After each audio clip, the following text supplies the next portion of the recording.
America के दुनिया में फैले सैन्य अड्डे केवल हथियारों की तैनाती नहीं है, बल्कि ये वैश्विक शक्ति, दबाव और नियंत्रण की एक पूरी रणनीति है। सोची समझी रणनीति। अमेरिका के आज 80 से अधिक देशों में लगभग 800 सैन्य अड्डे हैं और दुनिया भर में किसी भी ऐसे देश के पास कभी इतनी व्यापक सैन्य मौजूदगी नहीं रही है। तभी उसे सुपर पावर भी कहते हैं। और यही वजह है कि आज बहुत ही आसानी से वेनेजुएला पर कब्जा कर लिया। यही एक बड़ी वजह है कि अमेरिका लगातार अपने पड़ोसियों से लेकर ईरान तक, अफगानिस्तान तक धमकी दे रहा है। लगातार कह रहा है कि ईरान का बुरा हाल कर देंगे। लगातार कह रहा है क्यूबा संभल जाओ, कंबोडिया संभल जाओ, बख्शेंगे नहीं। कोलंबिया तक को धमकी दे रहा है। इसका मुख्य उद्देश्य सिर्फ युद्ध नहीं है। आज इसी मुद्दे पर बातचीत करने के लिए हमारे सहयोगी अंकित 800 से ज़्यादा सैन्य अड्डे 80 से ज़्यादा देशों में। सिर्फ महायुद्ध नहीं है, ये दबाव की जो सियासत है जो दुनिया में है, क्या सिर्फ इसीलिए 800 से ज़्यादा सैन्य अड्डे स्थापित कर रखे हैं अमेरिका ने? देखिए, सैन्य अड्डों को स्थापित करने के पीछे अमेरिका का उद्देश्य सिर्फ सैन्य ताकत बढ़ाना नहीं है। जैसे आपने कहा कि अमेरिका एक सुपर पावर है। ये जो हमारे और आपके विचार में ये जो सुपर पावर का विचार डाल दिया गया है, इस विचार को पैदा करने में इन 80 देशों के 800 सैन्य संगठनों, सैन्य अड्डों का बहुत बड़ी भूमिका है। आज आप ये जान लीजिए कि अमेरिका दुनिया के किसी भी देश को कहीं से भी टारगेट करने की क्षमता रखता है। तो और जो वेनेजुएला का आपने उदाहरण दिया, जो आपने ईरान का उदाहरण दिया, और मैं आपको इतिहास में लेके चलना चाहता हूँ थोड़ा सा। देखिए, जब दूसरा विश्व युद्ध खत्म हुआ तो अमेरिका ये जानता था कि अगर उसे कोल्ड वॉर में अपने आप को वर्चस्वशाली बना के रखना है, अपने आप को फ्रंट फुट पे रखना है, तो उसे दुनिया के हर कोने में अपने आप को सैन्य तौर पर मजबूत करना पड़ेगा। और सिर्फ सैनिक तौर पे नहीं, आर्थिक तौर पर, सामाजिक तौर पर, राजनीतिक तौर पर। तो आपने, हम सब जानते हैं कि अमेरिका ने इस चीज़ को सुनिश्चित करने के लिए नाटो बनाया, सेंटो बनाया, सीएटो बनाया, इतने सारे संगठन बनाए और उसके माध्यम से उसने पूरी दुनिया पर अपना नियंत्रण स्थापित किया। मैं आपको एक चीज़ और बताना चाहूँगा यहाँ पे कि उसने सिर्फ सैनिक तौर पर नहीं, आर्थिक तौर पर पूरी दुनिया को सबसे पहले अपना गुलाम बनाया। और हमारी खुद की इच्छा से उसने इसके लिए क्या प्रयोग किया? उसने इसके लिए अपने टीवी को प्रयोग किया, विज्ञापन को प्रयोग किया। आज हम अब भारत में बैठे हैं, लेकिन हम जो ड्रेस कल्चर फॉलो कर रहे हैं अंधी तौर पर, आप देखिए, सबसे आप अगर फास्ट फूड की बात करते हैं तो आपके मन में सबसे पहले फास्ट फूड में समोसा नहीं आता होगा। आज के बच्चों को अगर हम पूछेंगे तो सबसे पहले आता है उनके मन में पिज़्ज़ा, और क्या आता है? बर्गर। और बर्गर में भी किसका बर्गर? मैकडोनल्ड का बर्गर। तो आप बताइए। और कोल्ड ड्रिंक में अगर हम पूछते हैं तो सबसे पहले कोल्ड ड्रिंक में नाम किसका आता है? कोक का आता है ना? तो लेकिन मानसिक गुलाम बनाने की आप बात कर रहे हैं कि पूरी दुनिया को वो मानसिक गुलाम बना रहा है, सैन्य अड्डे भी बना रहा है ताकि आपके अंदर खौफ हो, दबाव हो, डर हो जी, ताकि हम कुछ भी कर सकते हैं आपका साथ। यही आप कह रहे हैं? हाँ जी। लेकिन आज तक भारत में वो कोई भी सैन्य अड्डा बना नहीं पाया, क्योंकि भारत का जो संविधान है, भारत अपने आप को आज़ाद मुल्क 250 साल की गुलामी के बाद जब आज़ाद हुआ तो भारत पर नहीं बन पाया। लेकिन जिस तरीके से पाकिस्तान को कंट्रोल में रखा हुआ है, इसको भी मैं आपको पाकिस्तान को कंट्रोल में रखा हुआ है और आसपास के देशों में अपनी वर्चस्व बनाने की कोशिश की गई। बांग्लादेश की शेख हसीना सरकार को गिराने में भी बहुत अहम भूमिका अमेरिका की रही है, जिसकी वजह से, क्योंकि शेख हसीना भारत के इशारों पर काम करती थी, ऐसा उनका आरोप है कि शेख हसीना भारत के इशारों पर काम करती थी, इसलिए डोनाल्ड ट्रंप ने उसको हटा दिया वहाँ से। यही हाल श्रीलंका में हुआ। लेकिन जहाँ तक सैन्य अड्डे की बात है कि 800 सैन्य अड्डे आप बना रहे हैं, क्या पूरी दुनिया को गुलाम बनाने की साजिश तो नहीं कर रहे हैं? क्योंकि जिस तरीके से डोनाल्ड ट्रंप की जो ख्वाहिशें बढ़ रही हैं, जिस तरीके से वो आर्थिक रूप से कब्जा करने की सैन्य हथियार बनाते हुए आप आर्थिक रूप से कब्जा करने की कोशिश कर रहे हैं। आप क्यूबा को धमकी दे रहे हैं, आप कोलंबिया को धमकी दे रहे हैं, और आसपास के जो नेटो देश को भी आप कब्जा कर, नेटो देश पर आपकी नज़र है, मगर उनके जो संसाधन है उन पर नज़र है, सोना पे नज़र है, वेनेजुएला पर मेन जो आपने अटैक किया, क्यों किया? क्योंकि तेल भंडार है वहाँ पे, क्योंकि सोना है, लोहा है, और जो संसाधन उनके पास है दुनिया में कहीं नहीं है। इस तरीके से आपने पूरी तरह से एक देश पे आज 21वीं सदी में आप कब्जा कर रहे हैं, जो कि आने वाले भविष्य के लिए बेहतर नहीं है, छोटे देशों के लिए बेहतर नहीं है।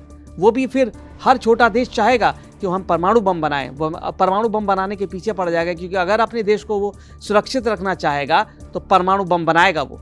आप क्या कहेंगे इस पे? देखिए, पहली बात तो मैं भारत का पर्सपेक्टिव आपको क्लियर कर देता हूँ। आप भी जानते हैं और हमारे ऑडियंस भी जानती है कि भारत किसी का पिछलग्गू नहीं बना। आज़ादी के बाद भारत ने कौन सा रास्ता अपनाया? भारत ने नॉन अलायंस का रास्ता अपनाया, गुट निरपेक्षता का रास्ता अपनाया। और ये मैं कहूँगा कि भारत की उस टाइम की जो राजनेता थी, उनकी ये दूरदर्शिता थी जिसने आज भारत को इतना स्वायत्त बनाया है, इतना दमदार बनाया कि भारत को किसी का हाथ पकड़ के चलने की जरूरत नहीं है। और रही बात पाकिस्तान की, पाकिस्तान बनते मान ही किसी का हाथ पकड़ लेता है। पाकिस्तान के निर्माण में ही कोई, आप भी जानते हो, सब जानते हैं कि पाकिस्तान का निर्माण जिस आधार पर हुआ है वो आधार किसी देश के बनने का आधार नहीं होता। और रही बांग्लादेश कोई देश नहीं था। पहली बात तो बांग्लादेश हमारी वजह से बना एक देश है, ठीक है। तो अगर बांग्लादेश हमारे संरक्षण में आगे बढ़ रहा था तो इससे दुनिया को तकलीफ होना स्वाभाविक थी, क्योंकि आप भी जानते हो कि अमेरिका कभी नहीं चाहता कि भारत कभी दुनिया को लीड करे। वो चाहता है कि सदैव दुनिया को मैं ही लीड करूं। और जहां तक रही बात इस चीज की कि उसके 800 सैन्य अड्डे हैं, 800 सैन्य अड्डे उसने किसी से जबरदस्ती नहीं बनाए, आपको उसने डर बनाया, डर और दबाव की डर किसका दिखाया उसने? आपको डर दिखाया उसने रशिया का डर दिखाया। कोल्ड वॉर का टाइम था ये, कोल्ड वॉर के टाइम ही आपके पड़ोसी का डर दिखाया उसने।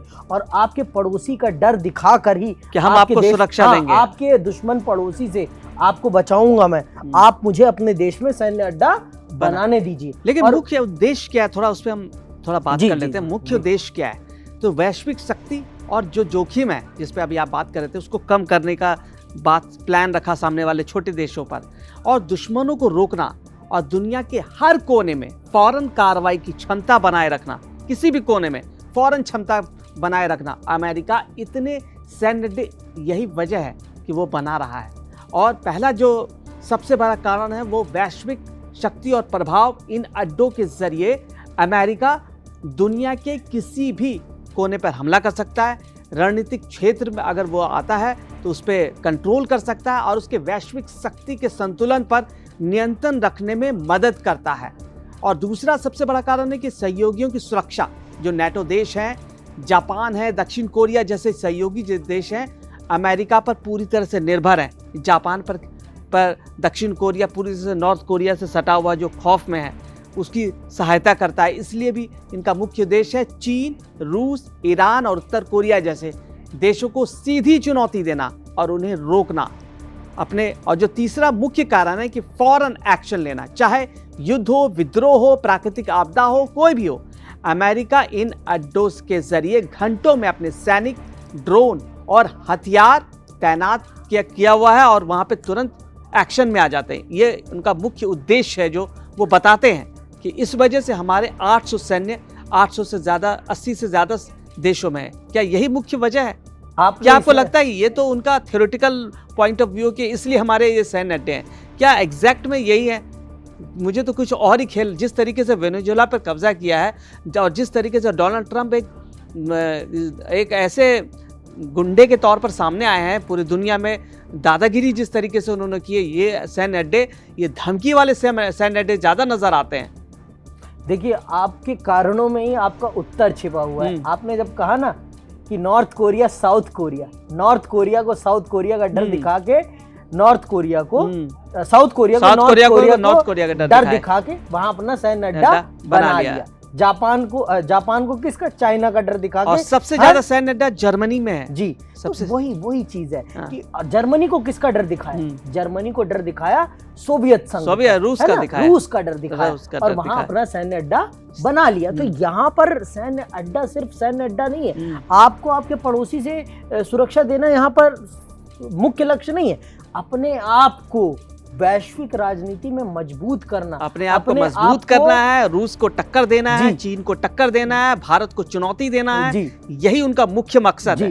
इन्हीं चीजों को सार्थक बनाने के लिए और पूरी दुनिया पर अपनी मनमानी चलाने के लिए। आपको एक चीज और मैं बता देता हूँ, मैं ये अपने दर्शकों को बता देते हैं कि पूरे विश्व के जो समुद्री व्यापार है, इंटरनेशनल जो सी रूट है, उसे कंट्रोल कौन करता है? उसे कंट्रोल करता है अमेरिका। और अगर आप उसे पैसा नहीं देते, उसका भुगतान नहीं करते, तो आप इंटरनेशनल मार्केट में आपके शिप्स नहीं चल सकते, इंटरनेशनल रूट्स पर।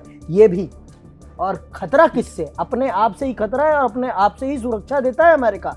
अगर आप इंटरनेशनल रूट पर चलने के लिए अमेरिका को टैक्स पे नहीं कर रहे हैं, तो आपके शिप्स इंटरनेशनल वाटर्स में चल नहीं सकते, और आपके शिप्स को कब गायब कर दिया जाएगा आपको पता भी नहीं चलेगा।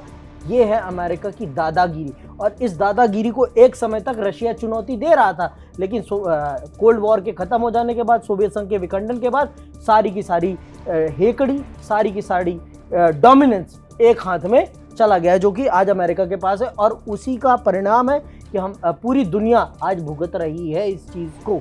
80 से ज़्यादा देशों में 800 से ज़्यादा सैन्य अड्डे, दुनिया की सियासत पर राज करना, कब्जा करना, वहाँ के संसाधन को कब्जा करना, यही डोनाल्ड ट्रंप और अमेरिका की साजिश आप कह सकते हैं। देखिए, इस वीडियो को आपको कैसा लगा हमें कमेंट में बताइए। हमारे तमाम वीडियोस को आप शेयर करें, लाइक करें, और हमारे डिजिटल प्लेटफॉर्म कड़क को लगातार आप देखते रहें।